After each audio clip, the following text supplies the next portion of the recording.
nozil bo'lsa, payg'ambar alayhissalomning o'zlari o'sha tushgan oyatlarning o'rni qaysi suraning qaysi oyatidan keyin, qaysi oyatidan oldinligini ham aytib berganlar. Ushbu sura-i karima bir necha mavzularni muolaja qiladi, lekin hamma mavzular ham bir masala atrofida jamlanadi.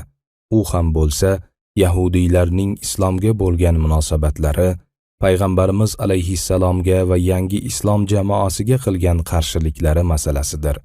Shuningdek, yahudiy va munofiqlarning hamda mushriklarning islomga qarshi olib borgan dushmanliklari, buning muqobilida yosh islom jamiyatining shakllanishi, yer yuzida Allohning xalifasi bo'lish uchun tayyorlanish jarayonlari hikoya qilinadi.